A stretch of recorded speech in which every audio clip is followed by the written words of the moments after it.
The Valiant Little Tailor.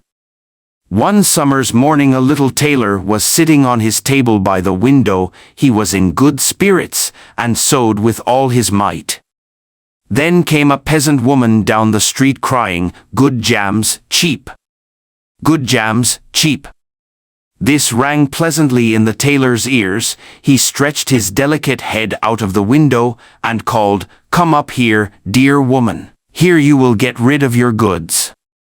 The woman came up the 3 steps to the tailor with her heavy basket, and he made her unpack all the pots for him. He inspected each one, lifted it up, put his nose to it, and at length said, "The jam seems to me to be good, so weigh me out 4 ounces, dear woman, and if it is 1/4 of a pound, that is of no consequence." The woman, who had hoped to find a good sale, gave him what he desired, but went away quite angry and grumbling. "Now, this jam shall be blessed by God," cried the little tailor, "and give me health and strength." So he brought the bread out of the cupboard, cut himself a piece right across the loaf, and spread the jam over it. "This won't taste bitter," said he, "but I will just finish the jacket before I take a bite." He laid the bread near him, sewed on, and in his joy made bigger and bigger stitches. In the meantime the smell of the sweet jam rose to where the flies were sitting in great numbers, and they were attracted and descended on it in hosts. "Hi! Who invited you?" said the little tailor, and drove the unbidden guests away. The flies, however, who understood no German, would not be turned away, but came back again in ever-increasing companies. The little tailor at last lost all patience, and drew a piece of cloth from the hole under his work-table, and saying, "Wait, and I will give it to you," struck it mercilessly on them. When he drew it away and counted, there lay before him no fewer than 7, dead and with legs stretched out. "Are you a fellow of that sort?" said he, and could not help admiring his own bravery. "The whole town shall know of this." And the little tailor hastened to cut himself a girdle, stitched it, and embroidered on it in large letters, 7 at one stroke. "What, the town," he continued, "the whole world shall hear of it," and his heart wagged with joy like a lamb's tail.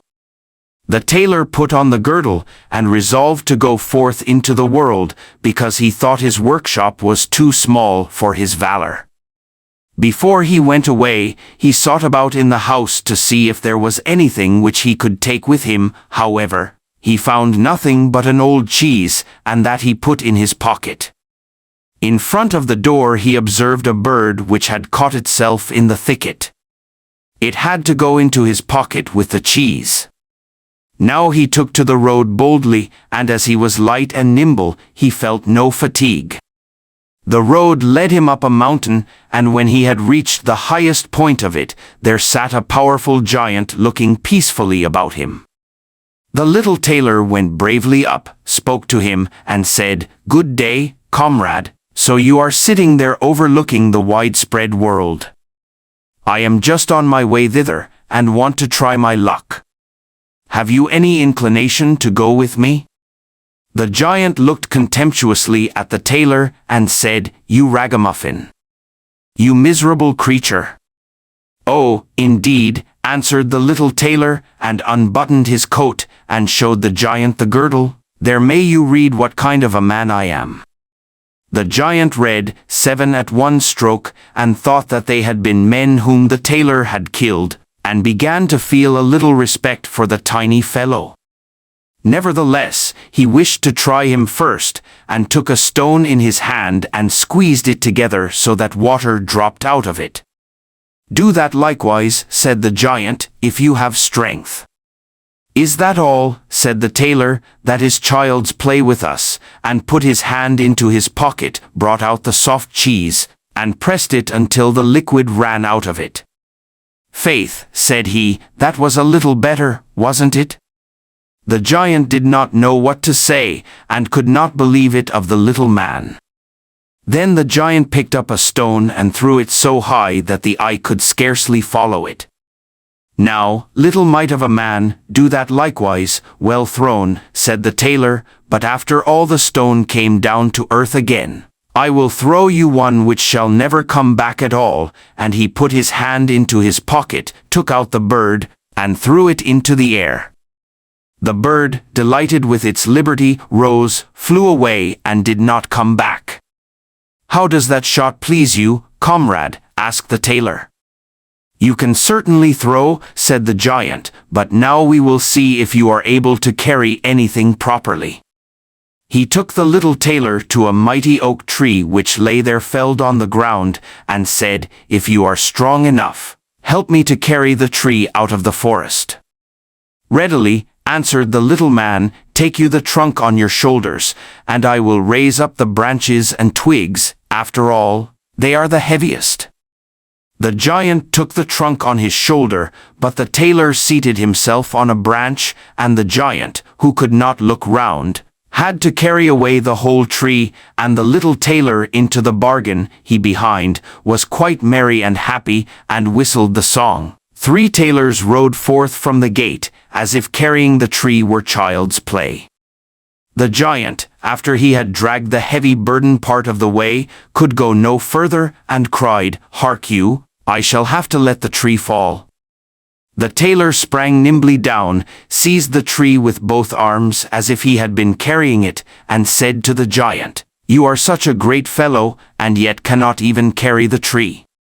They went on together, and as they passed a cherry tree, the giant laid hold of the top of the tree where the ripest fruit was hanging, bent it down, gave it into the tailor's hand, and bade him eat. But the little tailor was much too weak to hold the tree, and when the giant let it go, it sprang back again, and the tailor was tossed into the air with it. When he had fallen down again without injury, the giant said, "What is this? Have you not strength enough to hold the weak twig?" "There is no lack of strength," answered the little tailor. "Do you think that could be anything to a man who has struck down 7 at one blow? I leapt over the tree because the huntsmen are shooting down there in the thicket. Jump as I did, if you can do it." The giant made the attempt, but he could not get over the tree, and remained hanging in the branches, so that in this also the tailor kept the upper hand. The giant said, "If you are such a valiant fellow, come with me into our cavern and spend the night with us." The little tailor was willing, and followed him. When they went into the cave, other giants were sitting there by the fire, and each of them had a roasted sheep in his hand and was eating it. The little tailor looked round and thought, "It is much more spacious here than in my workshop." The giant showed him a bed, and said he was to lie down in it and sleep. The bed, however, was too big for the little tailor. He did not lie down in it, but crept into a corner. When it was midnight, and the giant thought that the little tailor was lying in a sound sleep, he got up, took a great iron bar, cut through the bed with one blow, and thought he had finished off the grasshopper for good. With the earliest dawn the giants went into the forest, and had quite forgotten the little tailor, when all at once he walked up to them quite merrily and boldly. The giants were terrified, they were afraid that he would strike them all dead, and ran away in a great hurry. The little tailor went onwards, always following his own pointed nose. After he had walked for a long time, he came to the courtyard of a royal palace, and as he felt weary, he lay down on the grass and fell asleep.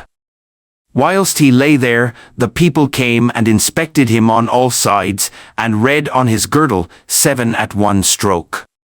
"Ah," said they, "what does the great warrior want here in the midst of peace? He must be a mighty lord." They went and announced him to the king, and gave it as their opinion that if war should break out, this would be a weighty and useful man who ought on no account to be allowed to depart. The counsel pleased the king, and he sent one of his courtiers to the little tailor to offer him military service when he awoke. The ambassador remained standing by the sleeper, waited until he stretched his limbs and opened his eyes, and then conveyed to him this proposal. "For this very reason have I come here," the tailor replied. "I am ready to enter the king's service." He was therefore honorably received, and a special dwelling was assigned him. The soldiers, however, were set against the little tailor, and wished him 1,000 miles away. "What is to be the end of this?" they said among themselves. "If we quarrel with him, and he strikes about him, 7 of us will fall at every blow, not one of us can stand against him." They came therefore to a decision, betook themselves in a body to the king, and begged for their dismissal. "We are not prepared," said they, "to stay with a man who kills 7 at one stroke." The king was sorry that for the sake of one he should lose all his faithful servants, wished that he had never set eyes on the tailor, and would willingly have been rid of him again. But he did not venture to give him his dismissal, for he dreaded lest he should strike him and all his people dead, and place himself on the royal throne. He thought about it for a long time, and at last found good counsel. He sent to the little tailor and caused him to be informed that as he was a great warrior, he had one request to make to him. In a forest of his country lived 2 giants, who caused great mischief with their robbing, murdering, ravaging, and burning, and no one could approach them without putting himself in danger of death. If the tailor conquered and killed these 2 giants, he would give him his only daughter to wife, and half of his kingdom as a dowry. Likewise 100 horsemen should go with him to assist him. "That would indeed be a fine thing for a man like me," thought the little tailor. "One is not offered a beautiful princess and half a kingdom every day of one's life." "Oh, yes," he replied, "I will soon subdue the giants, and do not require the help of the 100 horsemen to do it. He who can hit 7 with one blow has no need to be afraid of 2. The little tailor went forth, and the 100 horsemen followed him. When he came to the outskirts of the forest, he said to his followers, "Just stay waiting here, I alone will soon finish off the giants." Then he bounded into the forest and looked about right and left. After a while he perceived both giants. They lay sleeping under a tree, and snored so that the branches waved up and down. The little tailor, not idle, gathered 2 pockets full of stones, and with these climbed up the tree. When he was halfway up, he slipped down by a branch, until he sat just above the sleepers, and then let one stone after another fall on the breast of one of the giants. For a long time the giant felt nothing, but at last he awoke, pushed his comrade, and said, "Why are you knocking me?" "You must be dreaming," said the other, "I am not knocking you." They laid themselves down to sleep again, and then the tailor threw a stone down on the second. "What is the meaning of this?" cried the other. "Why are you pelting me?" "I am not pelting you," answered the first, growling. They disputed about it for a time, but as they were weary they let the matter rest, and their eyes closed once more. The little tailor began his game again, picked out the biggest stone, and threw it with all his might on the breast of the first giant. "That is too bad," cried he, and sprang up like a madman, and pushed his companion against the tree until it shook. The other paid him back in the same coin, and they got into such a rage that they tore up trees and belabored each other so long, that at last they both fell down dead on the ground at the same time. Then the little tailor leapt down. "It is a lucky thing," said he, "that they did not tear up the tree on which I was sitting, or I should have had to sprint on to another like a squirrel, but we tailors are nimble." He drew out his sword and gave each of them a couple of thrusts in the breast, and then went out to the horsemen and said, "The work is done. I have finished both of them off, but it was hard work." They tore up trees in their sore need, and defended themselves with them, but all that is to no purpose when a man like myself comes, who can kill 7 at one blow. "But are you not wounded?" asked the horseman. "You need not concern yourself about that," answered the tailor, "they have not bent one hair of mine." The horsemen would not believe him, and rode into the forest. There they found the giants swimming in their blood, and all round about lay the torn-up trees. The little tailor demanded of the king the promised reward. He, however, repented of his promise, and again bethought himself how he could get rid of the hero. "Before you receive my daughter and the half of my kingdom," said he to him, "you must perform one more heroic deed. In the forest roams a unicorn which does great harm, and you must catch it first. I fear one unicorn still less than 2 giants. 7 at one blow is my kind of affair." He took a rope and an axe with him, went forth into the forest, and again bade those who were sent with him to wait outside. He had not long to seek. The unicorn soon came towards him, and rushed directly on the tailor, as if it would gore him with its horn without more ado. "Softly, softly, it can't be done as quickly as that," said he, and stood still and waited until the animal was quite close, and then sprang nimbly behind the tree. The unicorn ran against the tree with all its strength, and stuck its horn so fast in the trunk that it had not the strength enough to draw it out again, and thus it was caught.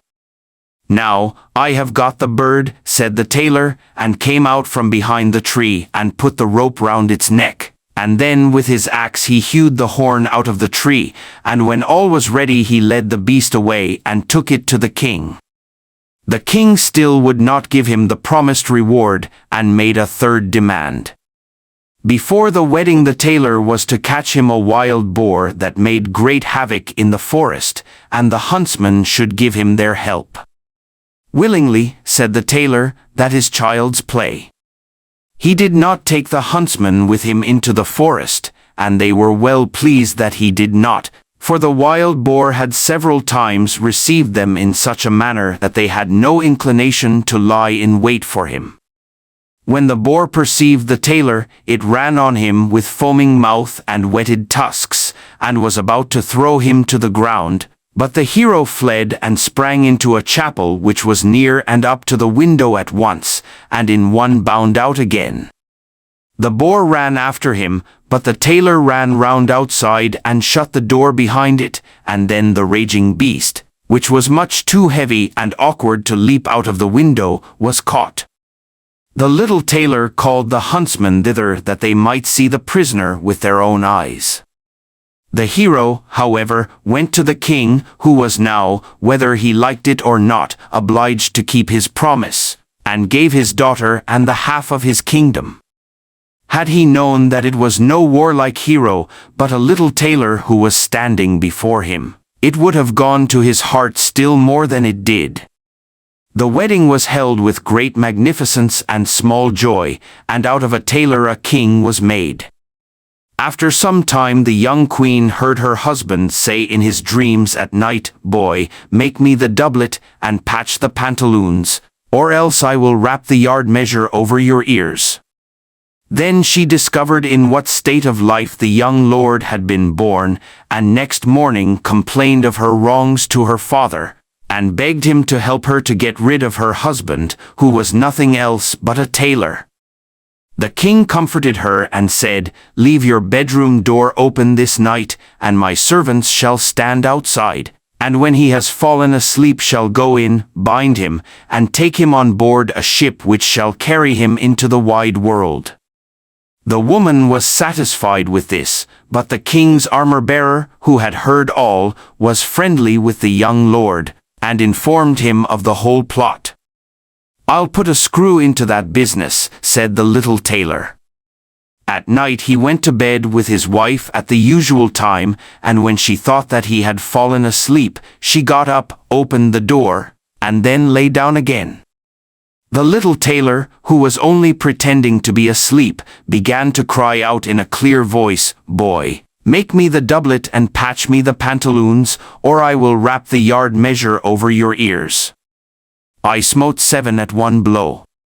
I killed 2 giants, I brought away one unicorn and caught a wild boar, and am I to fear those who are standing outside the room?" When these men heard the tailor speaking thus, they were overcome by a great dread, and ran as if the wild huntsmen were behind them, and none of them would venture anything further against him. So the little tailor was and remained a king to the end of his life.